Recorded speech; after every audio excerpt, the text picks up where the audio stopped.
the stranded astronauts, Butch Wilmore, what a great name for an astronaut, and Suni Williams, for the first time since their 8-day mission turned into that 9-month stay in space. Returning from space to Earth through the atmosphere inside of a 3,000-degree fireball of plasma is weird, regardless of how you look at it. Doesn't matter what type. Yeah, it doesn't matter what type. I remember thinking about the structure of the capsule and the stresses that it was taking, that was ongoing as the drogues came out, and the whole capsule starts shaking and twisting, and thinking about the stresses taking place, and going, "Wow, I hope those cables hold."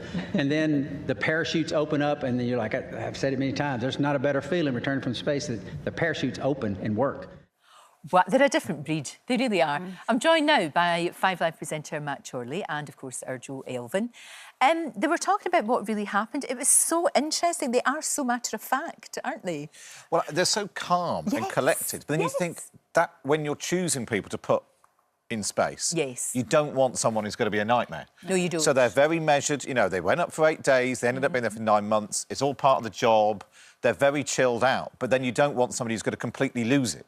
No, that's true, and you very well could. Yeah. In a wee tin can, floating round and round. For 9 months. For 9 months. And they got on well, too. So well, exactly. They must, Can you imagine if you annoyed each other? How awful that would be. They must have sometimes. They must have. And you can't exactly go outside. You know, I just need to get away from you for a minute. You can't exactly do that. You know, that's the thing. It's horrendous. I remember reading a book last year called Challenger about the Challenger disaster, and just the density of that book and how complicated every single item is on something. I would not have slept at night just thinking of all the things that could possibly go wrong. But also, it's like if you go on holiday for a week, you think, oh, this is nice. Oh, I wouldn't mind staying for a bit longer. But then if you had 9 months in the same hotel room, you'd go a bit mad. I think you would. They are, it's like I say, they are a different breed. A lot of people commented when they got back how, well, much older they looked, and how, you know, they didn't look well. There was a lot of that, you know, the debilitating effect. Yeah. Can I just say about Sunny's hair, she was a woman between appointments. She didn't expect she was going to be 9 months up there. Is it not the oxygen on Earth? It's turned her hair brown? When they came back, all the usual conspiracy theorists were going, they weren't up there, that's a different woman, that's a different person. No, I actually did not recognise her the first time I saw those pictures. I know, it was amazing. Yeah. It is amazing. Yeah. But she's looking all right now. Yeah, she does. Her hair's back. It's all fine. That's good, isn't it? What a weird space miracle. It's like, it is. But you know what? What they missed most, Suni missed most, was a grilled cheese sandwich. That's what she wanted. Well, I suppose whatever it is that you can't have when they're eating the tubey space food. Yeah, I would have missed my colourist the most. I think we can both see how that you need to think that one ahead. She should have packed a few packets of dye. Yeah, it must be weird because when they came down, their senses, they would be overwhelmed by smells of things. Yeah, and their body, because it's not had gravity, they've had to sort of retrain. But then they were talking in the press conference about how, you know, they were pleased after a few days, they were out running and they managed to do, you know, a couple of miles, 8-minute miles. And I thought, I can't do 8-minute miles. No. Now. Never mind after... They're made after that. 9 months in space. They are extraordinary. They'll say they want to go back.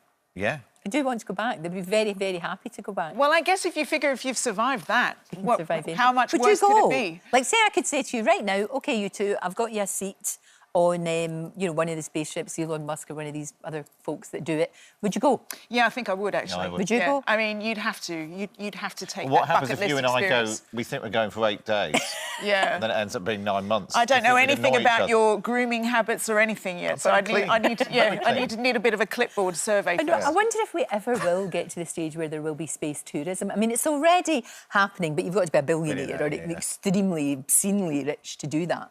But whether or not that will, you know, like in my granddaughter's lifetime, will it be a thing? I don't know. And would it be a good thing if it was? Well, I suppose because like, our grandparents would never have thought about going on a plane. You know, so the sort of the way that technology is and it's moving evolved. so fast. It's moving so incredibly quickly. I wonder. Just like a day trip to the moon. Sounds quite nice, doesn't it? I know. I would. Yeah, we can go to the moon and cover that in litter and microplastics.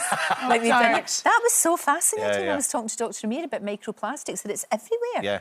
Scary stuff. Did you want to know that information? Not really. No. Not really, no. But at least Amir was given his ways that we can actually do it, True, which is all the sensible stuff about going back to the way our grandparents lived.